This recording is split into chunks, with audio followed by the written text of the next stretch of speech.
The Commentary Booth is a show for media lovers by media lovers just like you. If you want to support the show, go to pariomagazine.com.au.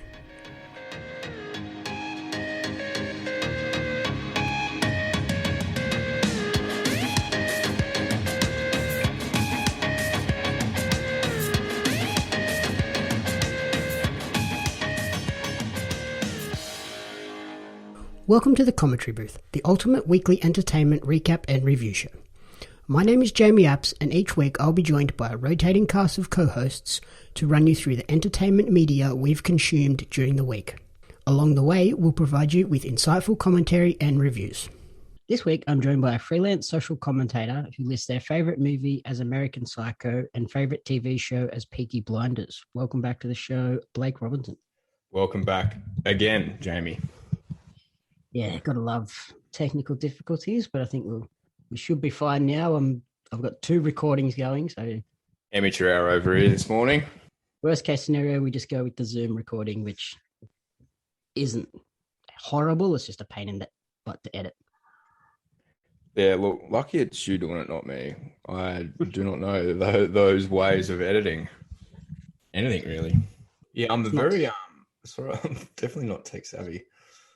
Yeah, thankfully it's not too bad. It's just it's better when you have the 2 separate files, but Zoom sort of just gives you the one, and then we deal with it. Oh well. Anyway, these things happen. Yeah, we were talking about you went to the ballet.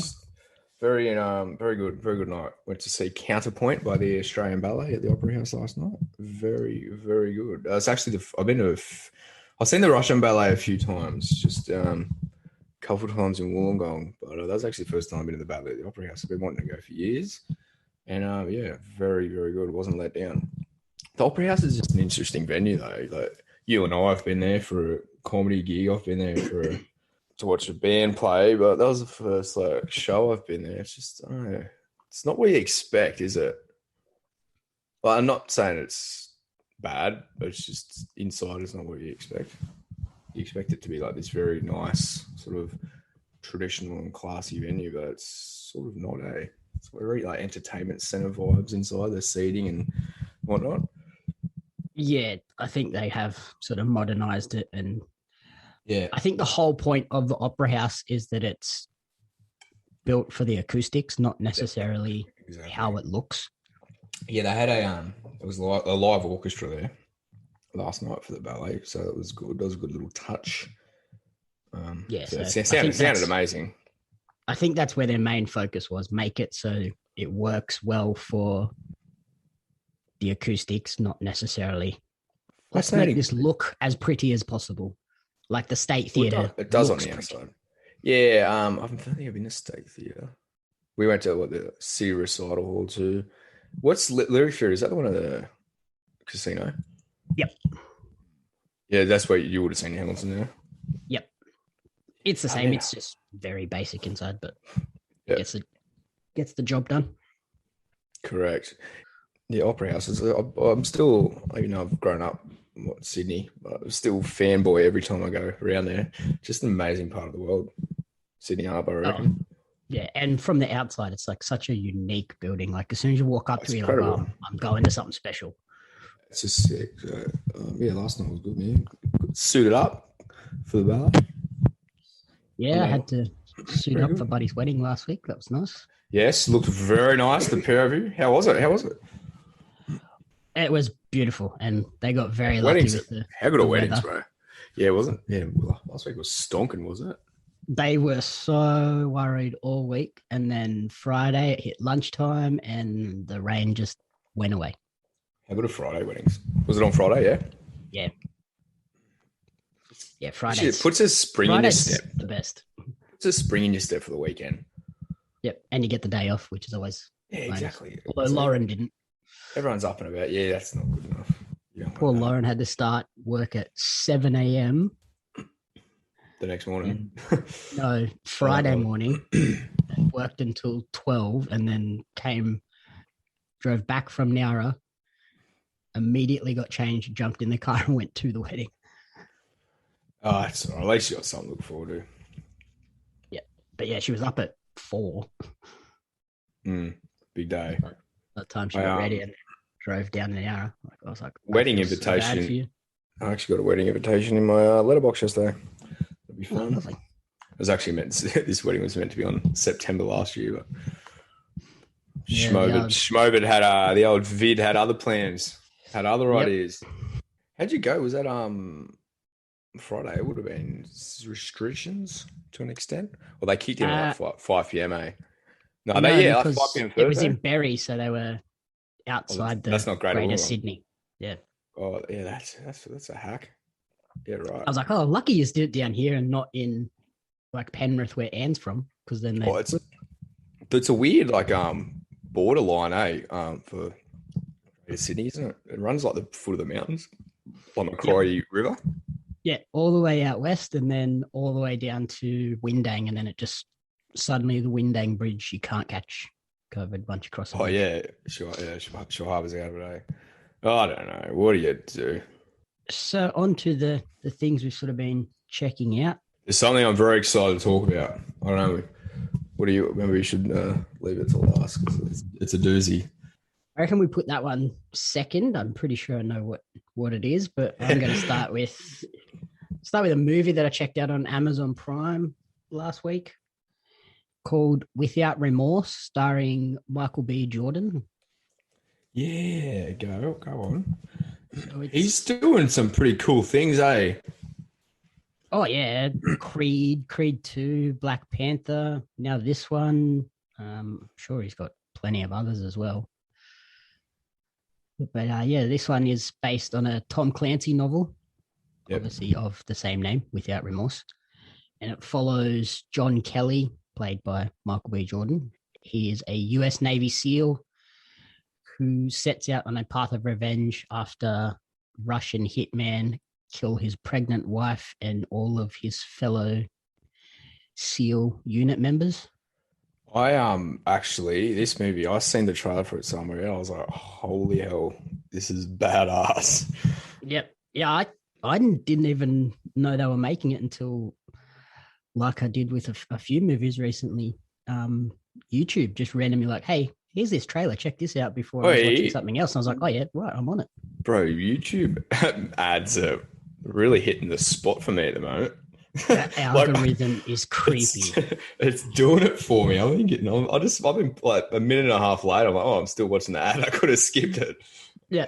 Especially like the movie trailer and TV trailer ones, they always get me. They always have that first like 10 seconds is really like, oh, what's this? And then before you know it, you've watched the whole thing. You're like, oh, I could have skipped that. But I'm glad I didn't with this movie. It looks badass, man. Do you reckon the novel will be all right?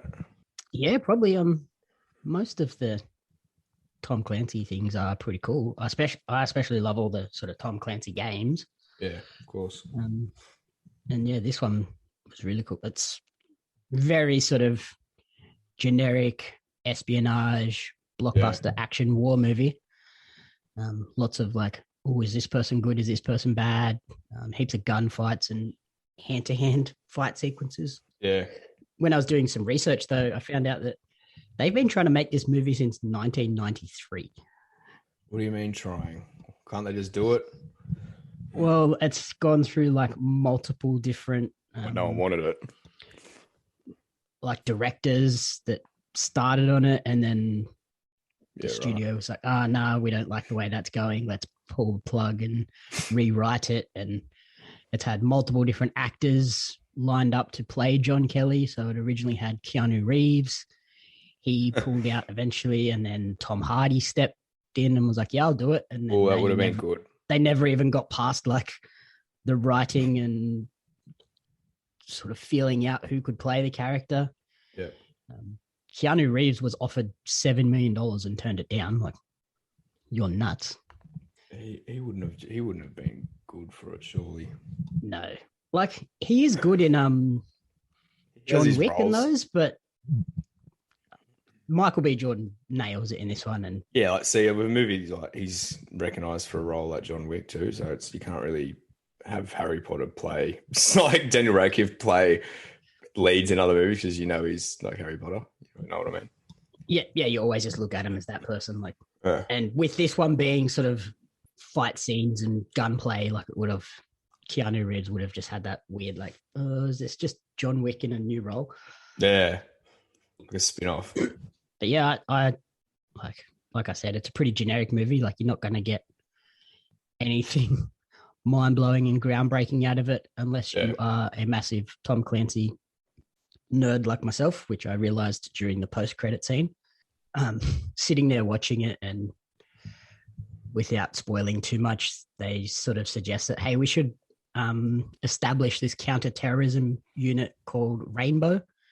And immediately I was like, I wonder if that's Rainbow Six, as in like the Rainbow Six yeah, games. And then as I was looking it up, I was like, oh, yep, it is. yeah. I've just stumbled on it now on the Google's Rainbow They're Six movie. hinting at Rainbow Six, and from the sounds of it, they're on track to make Rainbow Six the movie with Michael B. Jordan, since he apparently signed a 2-film deal. So looks like we're getting more Tom Clancy movies, more Tom Clancy games. His family, they must be cheering. Yeah, someone's cashing in on the estate. Well, yeah, he's like, they're not even written by him anymore. They just use his name to be like, oh, it's this style of story. And so his family just gets money just for them to put Tom Clancy, Rainbow Six, Tom Clancy's The Division. Just okay. Yeah, there's a lot like that.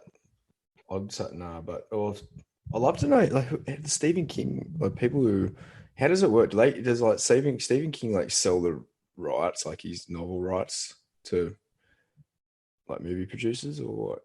Like, they obviously approach him and Yeah, I would say they approach him and say, hey, we want to do an adaptation of this movie. He might be like, I'll come back to me with a script or whatever, and then we'll see. And then yeah, because he doesn't want something crap getting put out and like with or just in the his contract, novel. it might be like, hey, we will license it for X amount of dollars, and he'll be like, yeah, but I want sign off on certain things and things like that. So, and then he would get a royalty payment every year as well. Pretty cool. It's for writing books, for being he's unique though. Like, he's not normal as far as writing good stories goes. Oh, and like, I've He's one of a read kind. things about how he writes. He's a freak. Yeah. He's not one of those people that will sit around until he gets a bright idea and then write the whole novel. He's one of those people that forces it out. He says he writes every day nonstop. So he'll do like an 8-hour day of writing, and then maybe none of that gets used ever again. Crazy, eh? Like, nuts. I don't know how he does it. Must have terrible posture. Still has things to write about. Like, yeah, it blows my mind. I used to be pretty good in school, like when we had to write a story in English or whatever, but I reckon I've lost my little mojo now. Yeah, like I have big days where I write 2 or 3 articles, and I'm hooked. Like, I've got nothing left in the It's exhausting. Yeah. But you can just imagine, like, a writer like that, he'd be laying in bed at night, if he ever even sleeps, and you just think of ideas and pen and paper straight back out to like quickly jot it down. Oh yeah, I've done that, like with magazine articles where I'll have like, done the think of a headline or something, or a question like or just like an opening paragraph. Like, I'll have done the interview during the day, and then I'll go to bed and I'll lay down, and just as I'm about to fall asleep, like, I'll have just this sentence come to me. I'm like, oh, that is the perfect opener for this article. So I have to quickly get up, grab my phone, type it out into Notepad. Otherwise I wake up and I'm like, oh, what was that sentence? And then that drives me even more nuts. I'd be like the other way around if I was you. Like, if I've got the night before, days leading up to before I interview someone, I'd be just up all night, just trying to brainstorm good questions to ask.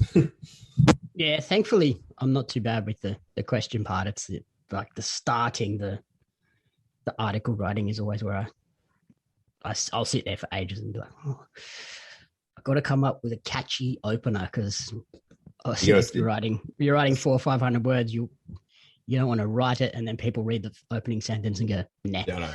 Yeah. That's the most point. You need to get the audience first. Speaking of good storytelling, another quality show on Apple TV Plus just came out. We're big fans of Apple TV here on the show, aren't we? I rave on Oh, about it constantly. me and you very much. Like, And they if you don't put a haven't, lot of stuff out, but the stuff they do put out, quality. it's Mosquito Coast. Isn't it brilliant? I actually, I've seen a heap of ads for it on like Twitter. They've been pushing it on Twitter for some reason, and I was like, I never watched the trailer. I had no idea what it was about, so I went in completely blind. You know, I'm glad I did. Yeah, sort of the I had no idea what only it's about, man. And the only indications I had were the little blurb that's on Apple TV because I check it regularly just to see what's coming up, and I saw that they renewed Ted Lasso for a second season, dropping the day before my birthday. What a birthday present! Yep. But yeah, so like Mosquito Coast popped up. I was like, oh, that looks all right, and read the little blurb, and I was like, yep, I'm in. It's exceptional so far. Yeah, so we've got. So I think there was 2 episodes. We've had 3 episodes so far. So they're out every Friday. I think I watched the first 2, bang bang, and I think it was Thursday by that stage. So I just had to wait one day, and the next one was out, which was good. But geez, keen for Fridays. That's what I got to look forward to now on the weekends. New episode of Mosquito Coast. How good is it? Yeah, that is kind of like the cool part of them doing the week to week releases. Like, if they dropped, like, there's only 7 episodes of this show, so if they dropped all 7, is it only 7? Yeah, I haven't noticed. I probably would have watched all of them in one weekend and then been like, oh, guess that's done now. Yeah, I know. At least now that Apple's very committed to this week to week thing. So. Makes you appreciate it a lot more too when you're watching it and like take it all in, I guess. Whereas and it's much easier to commit to an hour rather than right, here we go for 7 hours. I might drift off in the middle. I like good solid hour episodes too. It stars Justin Theroux, who is apparently the nephew of the author of the book that the show is based on. Yeah, I don't know. I know the name Justin Theroux, but I can't think of anything else he's in. Not that I've seen. No. Like when I was watching, I was like, this guy's recognizable, but I don't know why. So he's obviously in something else that we've watched, but co-star Melissa George, she's well recognizable. Actually, yeah. What is she out of? Melissa George, I can't think of it off the top of my head, but she's been in heaps of stuff in Australian, so I think she's been in lots of sort of Australian stuff. Yeah, is she Australian? I'm fairly certain Melissa George is Australian. I could be totally off base. Melissa George, yep, Australian-American actress. Yeah, I recognise her straight away. Been in Home and Away.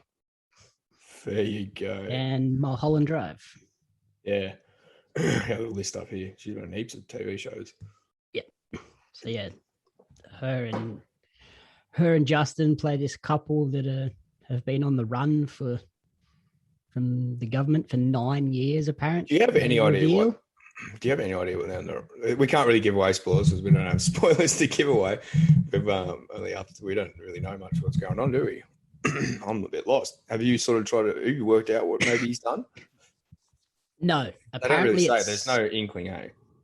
They drip feed you little allusions to what's been happening. So they reveal that, yes, they've been on the run for 9 years. And then you find out that during that time, they've had 6 different identities. So they've done something, and they rob a guy in this series. But apparently the story is quite a bit different to the book. So you can't sort of even go and read a synopsis of the book to find out. Yeah. But yeah, it's just sort of this couple. The husband's this idealistic inventor and crazy smart guy, and he's just disillusioned with the world and decides to, when the police rock up, he's like, yep, I'm out of here. Uproots his family, and they try and run from the US down to Mexico. So far, I'm enjoying it. It's sort of had... Yeah, same. It's given me very, like, Breaking Bad, like early season Breaking Bad vibes. Yeah, I never watched Breaking Bad, actually. It's just like this regular dude, and then they just give you these little bits of, like, something's a bit Rapists. dodgy about these people without sort of just blatantly throwing what they've done Yeah. in your face. He Which does I actually do like that storytelling. randomly genius stuff. Like when he goes to that phone tower and he hooks up that Mexican guy's mobile to it to get the signal. I was like, what the hell? Yep. And yeah, when he pulls out the SIM card from the ankle monitors and just chucks them in a phone. Yeah. And that So little one, good. they covered the car with foil so the signal couldn't get out. Yeah. I would have Yeah. thought, and they left the car wrapped in that foil in the yard, and they just stay all onto it straight away. That's almost giving the cops.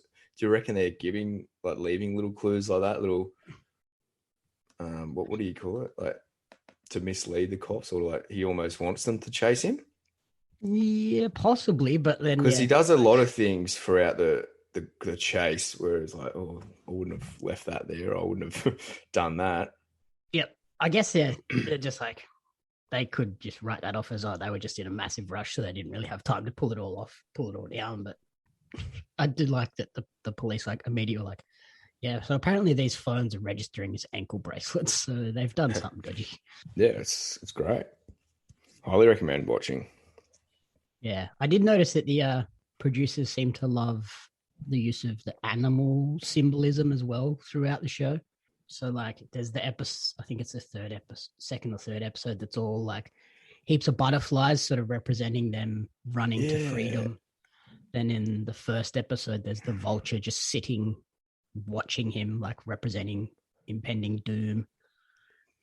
What else we got? The third episode got there's that The rattlesnake, which is like danger lurking in the shadows, and the scorpion. I think there's butterflies again, or birds when the Mexican guy got bitten by the snake when he's passing out. Yeah, it's all like birds and butterflies are like freedom because they just can go wherever. And that was like a block. That was like a blockbuster ending to like a third episode. Movie. That was crazy, man. When they got picked up by those two cars, I was like, "What is happening? This is unbelievable." Yeah, I'm very excited for the next 4. Like, yeah, they're gonna be good, eh? But yeah, Apple TV. Like I said, they don't put out a lot of stuff, but seemingly everything they do is pretty quality stuff. Even like Netflix they go through their stages, but I reckon they're a pretty good stage at the moment. They've been putting out heaps of stuff. They just got that much money now, I think. They're just buying rights to everything. Yeah, like Netflix and Amazon now, they don't really even have to produce their own content because they can just go to studios and be like, hey, we'll pay you this much. Can we have that? And this is the audience that it'll reach. Yeah, it's just almost rich get richer at the moment, eh? Yeah. Whereas like when Netflix started, they sort of had to prove the concept of, right, let's just make these shows and show that we can make them massive hits in the general public. Yeah. Speaking of Netflix. Yep. Things heard and seen. Have you seen? I have not heard or seen this one. You kidding me? I think like I've seen the poster, but I obviously haven't watched or listened to the show. Yeah, very. It's a good horror, drama, thriller, if you will. I don't know. It's like this sort of like a mother, how like the artist and his wife like buy a house out in the country just so he can like focus on his work, and she sort of stays at home. So it's that sort of vibe. Like, but they take their daughter, this couple, and it's an artist, and yeah, basically this small country town and this house they move into is haunted from this family. It ends up being every family that moves there, the wife is haunted and something bad happens to her, and it's like the spirit of the previous wife is in the house as a ghost. Very scary, bro. It was lights on walking upstairs to bed sort of stuff. It was very freaky, eh? I was like, oh no, what have I done? It's very good. It stars Amanda Seyfried. You'd recognize her. She's like a blonde lady. I actually recognize her from Dear John. Oh, from You seen like Mean Girls, the Les first Mis, season of Dear John or the second season? no, Dear John the movie with Channing Tatum. Ah, yep. Yeah, little sad chick flick. I'm a sucker for one of them. Okay, yep. And she actually stars in Mank. I mentioned it a few episodes ago. Anyway, yeah, it's a good little thriller. Hey, like horror, very good. Like I can't really fault it. It's got everything you sort of want. Nice. Yeah. So obviously it is pretty scary. Like, does it have the jump scares, or is it more It's like the tension scare? ghost in a house scares, like Conjuring spec, that sort of. But it's like there's not, when they do ghosts in these movies and they're cheesy and they're like fake, but then sometimes they just nail it, and Yep. it's like really creepy and really sort of vivid, like because sometimes you can tell it's like a computer generated hologram or whatever, but some ghosts are just good, scary ghosts. They've nailed the ghost situation in this one. Okay. All right. That might be a So it's like might be a weekend one. Couple of interesting little other little sub love circle and affair sort of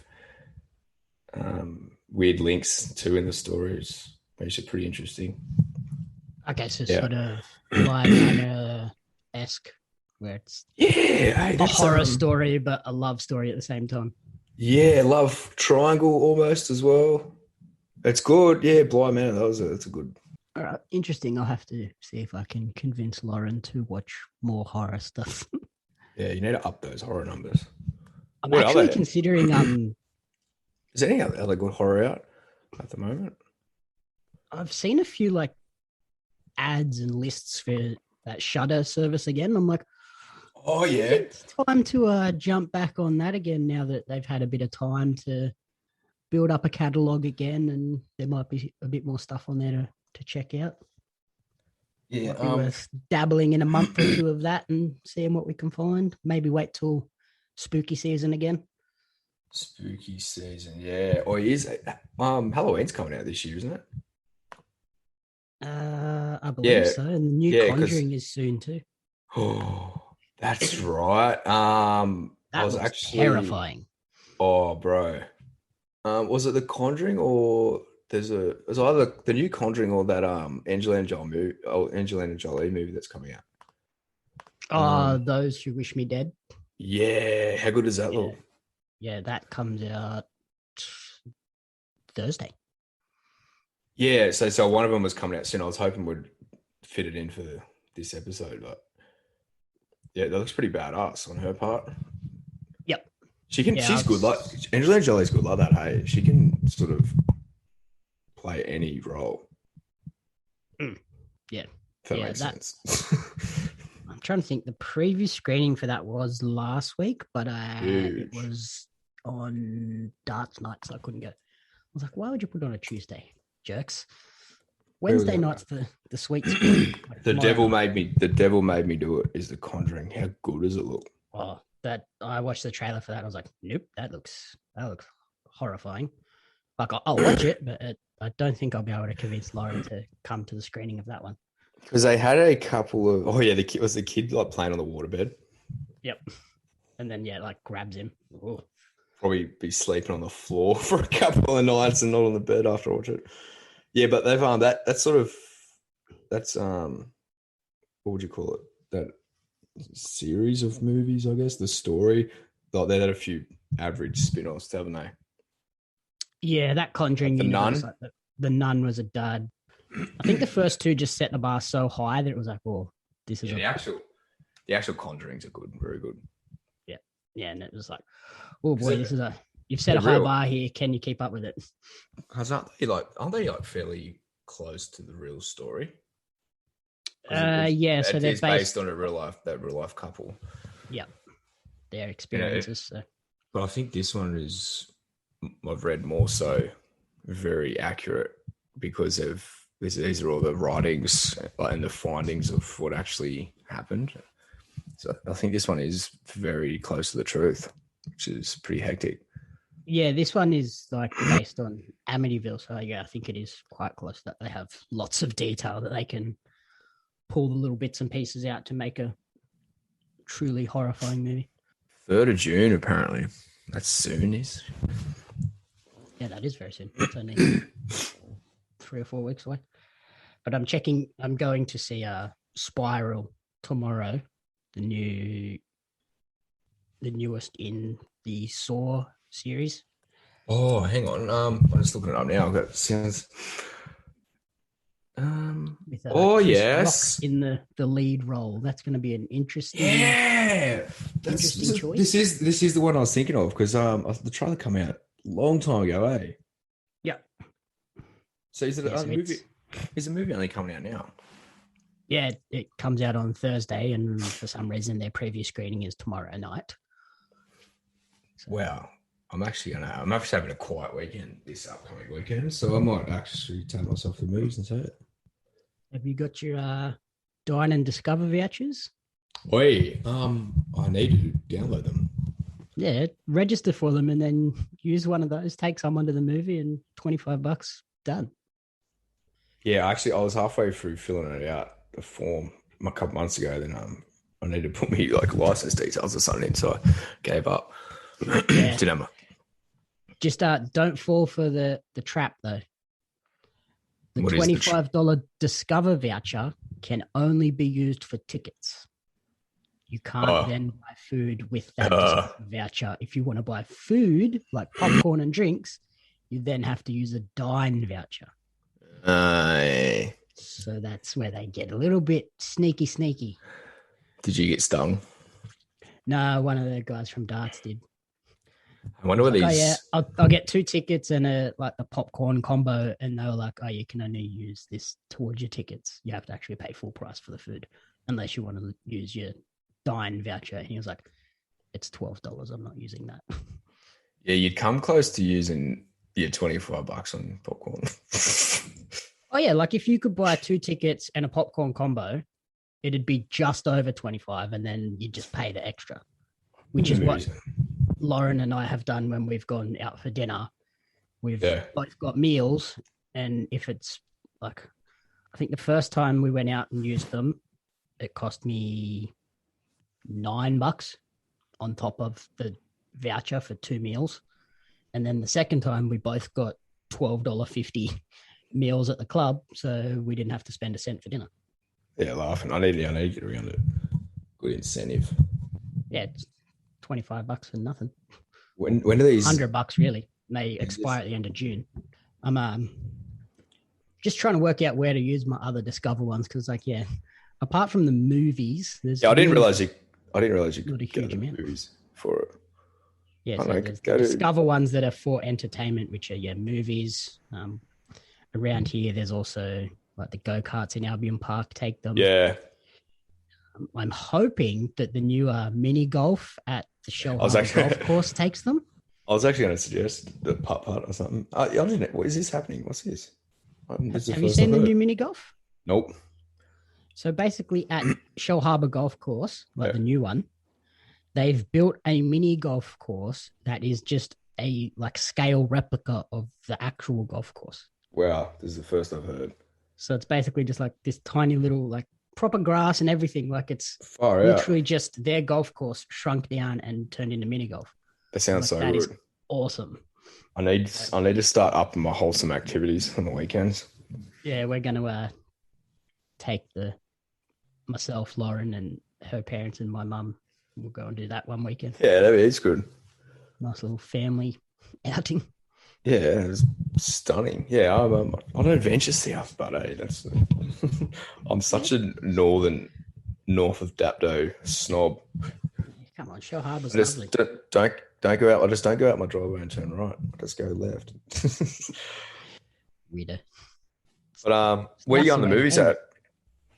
Tomorrow we are at George Street. Oh, really? Yeah. Why is that? Where are you going up there? For the Spiral. Is it because it's preview screening? Yeah. Is it something special? Or are they just a preview? Well, there's no event? Don't know. they never sort of really give you much indication until you rock up and it's either just basic here's popcorn and drink, or you walk in and it's like, well, they've installed direct a heap of interviews. stuff. Yeah. I wonder. See, I was just thinking too, like this could have easily been a movie released on streaming. I'm still don't know why we get some on streaming and dribs and drabs in cinemas. Yeah, I don't know why they I almost delayed this one and put it on cinemas. Like this would have been totally fine on a Netflix or an Amazon, even if they charged like $5 on top of your Amazon subscription, or $10. I'm starting to notice with Amazon, there's a lot of stuff you want to watch, and you got to pay for it. Yeah, rent now or buy now. It's getting out of hand, which is a pain. It's a bit of a pain. I hate that they sort of mix those in without until you click on it. Yeah, you don't even bother with the homepage. You just got to go on watch now, so you don't get your hopes up. Like, oh, I want to watch that. Oh, $6, which really. I want to watch that. I'm not paying $7 for that. Yeah, I'll wait a month and it'll be free. Actually, you know what I did finally watch, and it was on Amazon? Dunkirk. Yep. Finally, I watched it like last week, so I've finally watched 1917 and Dunkirk. I'm only a couple years too late. We need I know we're never going to stop getting war movies. They're good. I just like these new age of war movie they're doing. Hey, we're in a very good era of war movies at the moment. Yeah, we're sort of in that moment where they focus on the individuals now rather than like the overarching sort of propaganda type ones. Early 2000s and whatnot, we're just getting the generic Nazi. Yeah, we're the good guys, they're the bad guys. Yeah, now it's like they're focused on like you said, like individuals or like niche battles that you didn't really know about. Individual tales of like heroicism or people getting traumatized and things like that. Like stuff I reckon like that we're due for a new Anzac movie, or something like along the lines of like blockbuster like Dunkirk, but straight up about Gallipoli and like beach landing and whatnot. And because it's like Anzac Age just passed, they you would have noticed Gallipoli, the TV series, got uploaded to Netflix. I actually watched the first episode. I haven't picked it up again, but it's pretty good. It's just like an underbelly though, like because it did get released on Channel 9. So it's got like your full typical Australian TV show cast. Yep. I never watched it when it was on TV. To see like a movie kind of like in the 1917 vein for the Kokoda track, like that'd be cool. Oh, yeah. I was actually thinking about Kokoda. That'd be heaps good. Actually, another war movie I did watch was it's old, but I don't know how I stumbled it. It might have been Netflix. It's called what was it? The Railway Man. So it's basically about this soldier, and it like flashes back between now, and so it's like a sort of a split between him retelling the story to someone, and then it flashes back for like 20 minutes of the time where he's at war. So it's this like railway buff, and when he was, and they were prisoner of war, the English, and when they were building the Myanmar, like the railway in Thailand, and they got all these like English soldiers, like as pretty much slaves, to build it. And so he's part of this in the modern day England, like his veterans club, like just return service, and where they always just catch up for a drink, and because they all got PTSD and all whatnot. But it's a very good movie. It was random. It was random as I forgot who was in it. The Railway Man, 2013. Oh, Colin Firth. It stars Colin Firth. And Nicole, that's right. Yeah, it's coming back to me now. Nicole Kidman as well. Yeah. Is it on like Amazon or something? Yeah, I watched it on Netflix. Oh, okay. Yeah. I feel like I have scanned past it, but didn't turn it on. That's right. And he meets this Nicole Kidman character on the train, and they get talking, and they end up falling in love. But there's a particular Thai or Japanese soldier that tortures him in their camp, like just personal torture, like because they're criminals, though, these guys. These were like war crimes. But this guy, this Thai or Japanese soldier, he lied at the end of the war when they got captured and said he was someone else, said he was like a victim. So he escaped all like the trials and that. And now he he runs like a museum at the site where the prison. Where he was actually doing it all. Yeah. And so the Colin Firth character in current day finds out that this guy's still alive and he's doing these tours and at the museum, and he looks him up and he goes over there to get revenge on him. Ooh. It's That actually sounds pretty good. Yeah, it was really cool. So it was, that was a random one I watched. Another one for me to add to the list. Yeah, don't ask how I found it. Yeah, but yeah, I was just getting in the Anzac spirit and watching a few war movies. Yeah, nice. So yeah, then the last couple of things I watched this week were two sort of pretty big wrestling shows happened last week. Yep. So we had one in the US. AEW had a special, like their weekly episodes, sort of once a month. They'll have like one that's sort of almost like a pay-per-view type show. This one was called Blood and Guts. It took place at Daly's Place in Jacksonville, Florida. And it had 5 matches on the card. Only one of those was live for the audience in attendance, though. The rest were all pre-taped. So for people like myself watching it on TV, you couldn't really tell the difference, though. How does that work? Like they're just getting a crowd in just for one match? Yeah, it was a pretty big match, though. It was the match that the show was named after, the Blood and Guts match, which was they had 2 rings side by side and then a giant cage that went over the top of those 2 rings, fully enclosed with a roof and everything. And it had 2 teams of 5 battle it out with 1 man entering from each team to begin, and then alternated until all 10 men were in. And the match could only end once everyone was entered into the match, and it could only end by submission or surrender. So it was The Pinnacle, MJF, Wardlow, Sean Spears, Cash Wheeler, and Dax Harwood versus The Inner Circle, which is Chris Jericho, Jake Hager, Sammy Guevara, Santana, and Ortiz, in a match that was very violent, lots of sort of blood and chair shots, chains, baseball bats. I think I've seen something you retweeted. It was pretty gnarly. Yeah. Did someone get like proper injured? A couple of the guys just, Sammy Guevara had like big cuts and bruises and welts on his back from being thrown into the cage and hit with chairs and stuff. Cash Wheeler had this massive cut on his forehead that had to be stitched up.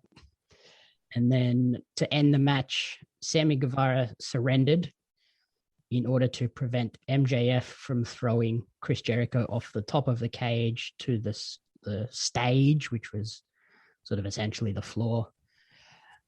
But then after the match, MJF, being the massive jerk that he is, threw Jericho off anyway.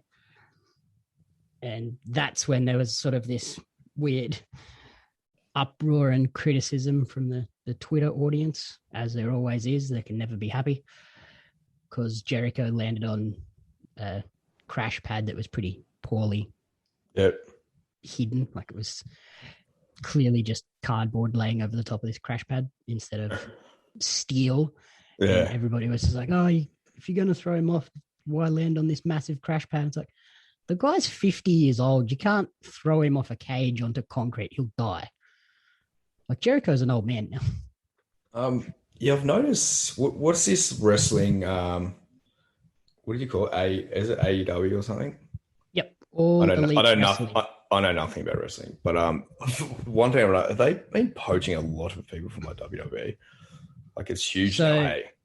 Yeah, like they are owned by the owners of the Jacksonville Jaguars. True. So they actually have the cash to spend. They have a multi-year contract with TNT, one of the major cable companies in the US. So they have plenty of money. They have this big audience. They had 1 million viewers for this episode last week, and they were the number 1 show on cable TV on Wednesday night. Crazy. So then, like when some of these bigger names are getting released from WWE. They're being offered a good amount of money to work. Yep. Because AEW only have, they have 3 shows, but they tape them all one night a week. So what they do is these guys only have to work once a week rather than the full WWE schedule, which at the time before COVID was you'd work your TV taping, which was either Monday or Friday, and then you would work live event shows on the weekends. So if you were working those 2 TV days, you'd leave your house on Thursday or Friday, and you wouldn't get back till Monday or Tuesday. So you were gone from your family half the week. So these guys are now working. Body.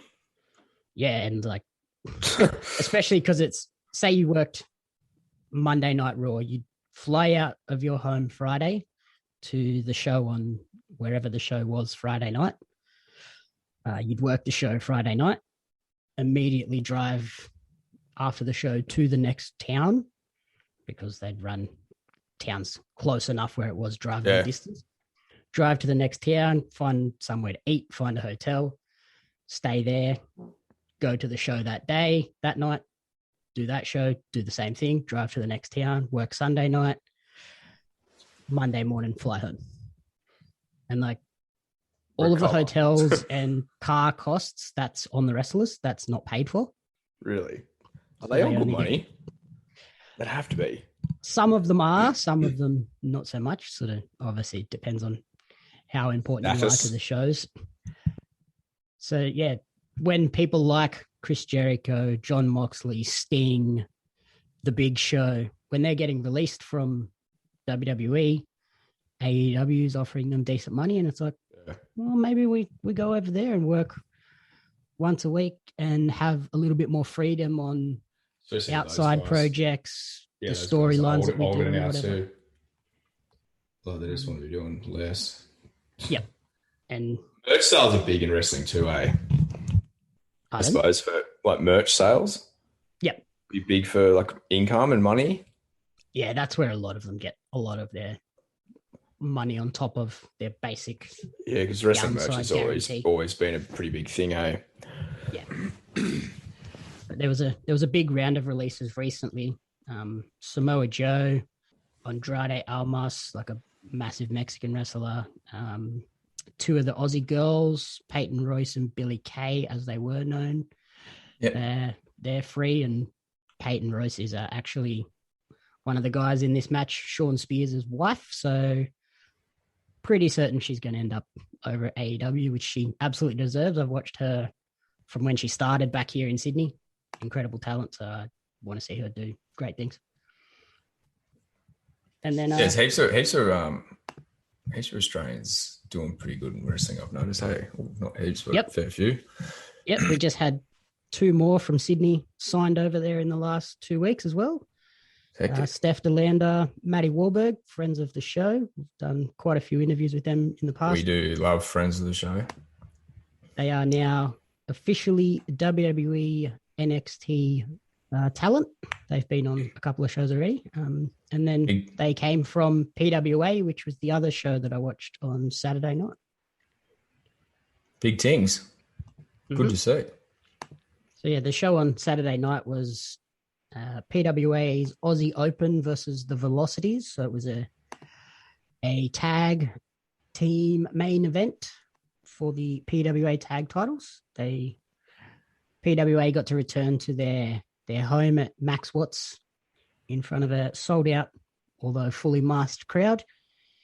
And this show there was a couple of decent matches in the lead up. Sort of the ones that stood out to me were Mick Moretti versus Carter Deems. That was a great match. That 2 really good talents. And then the main event though was obviously the main event. Aussie Open, Kyle Fletcher and Mark Davis, they took on the Velocities, who are Paris De Silva and last week's special guest Jude London. And this match absolutely lived up to the hype. These are 2 of the best tag teams, not only in Australia, but in the world at the moment. And they deserve to be showcased as they were. And awesome match, although it finished in a little bit of a scary way when Paris de Silva was thrown into the air. And this is what I was talking about before, I think. Yep. And then he was kicked and he was out cold. He did not move. Yeah, that looked crazy, man. Match. I watched it a few times. I was like, what the hell has happened here? I was trying to get my head around it. Yeah, so they've thrown him up in the air and it was obviously just meant to be a super kick, and then he'd get up, and because they went to pick him up to do another move to him, and the ref like stepped in and was like, don't touch him, because he was out cold. He did not move. So that was scary. Although there has been an update, he seems to be okay. From reports that I got from the show afterwards, he was sitting up when the crowd was asked to leave the venue after the show, and since then he's posted alive. So he's probably a little bit crook, but he seems to be getting there. Yeah, it was gnarly. I was like, so good to see he's up and about. I love PWA. They just do crazy stuff, and they are the hotbed of Australian wrestling at the moment. So many guys have come through there and gone on to bigger things overseas. And once the world opens up, there's a few on this roster that I'm sure will be going overseas and doing more big things. Soon, you would think. What is happening? Hopefully, the sooner the better. Yeah, I've got a couple of Melbourne trips coming up later in the year, but it's going to have to time me over. It'll be exciting. Just get back on the plane, you know. Mm-hmm. And then, lastly, the other big announcements that came out of this show were on June 13th, we're getting the PWWA champion, the arm collector, Jessica Troy. She will defend her title against the prize bull, Sam Osborne. So we will be eagerly anticipating whether Sam Osborne can become the first male to hold the PWWA championship. And then on August 13 and 14, the annual Coliseum tournament, which brings the best of the best from in previous years around the world, but this year looks like it'll be from just around Australia for a 2-day tournament to crown the Coliseum champion, and they will be awarded a ceremonial weapon. In the past, it has been a sword. And I think you will be attending live. I have reporting live from the ground. I have my tickets for Coliseum, and I cannot wait. It is Where is one of the best event. It is at Max Watts again. Oh, really? Yeah, that's their sort of home base now. The June show is at the Factory Theatre, which is a lovely venue. I rate the Factory, hey. It's a nice big venue. It is just a pain in the butt to get to if you're traveling from outside Sydney. Yeah. Because the parking situation is dire. Yeah, you just got to park on the street somewhere. Yeah, I like Marrickville, that. Big fan. I'm a big fan of the Max Watts venue. Like it is a smaller, more intimate venue. Yeah, it's at Moore Park, eh? But yeah, the parking situation is fantastic. The giant car park right there, and you have all of the restaurants and cafes and whatnot. So you get there a little bit early, you grab dinner either at the pub or the Indian restaurant or whatever, and then the Italian restaurant's good there, bro. The Italian restaurant next to what is it, Bavarian, or is it? Yeah, it's good. Yep. I haven't actually been to that one. I've done. She's a doozy. I've done the Indian, so August, I might have to do the Italian. Get into the Italian, mate. Wonderful. So what is your recommendation for the week? It's going to be hard to not say Mosquito Coast, eh? Yeah, that's my one as well. Yeah, go watch it, I reckon, and subscribe to Apple TV. We need to start getting royalties, I reckon, from Apple. Yeah, surely. Apple, jump on. Surely at least give us some sort of free subscriptions each or something. We deserve it. Yeah, it's all we ask. We only want 2. The other 2 can sort their own out. They don't watch it. Alrighty. Thank you for listening to the commentary booth. If you enjoyed the show, please remember to rate, review, and subscribe. You can follow me on social media at Jamie Apps Media and at Pario Magazine. The new issue is out now. And you can follow Blake on Twitter at Captain Crumbs with a Z.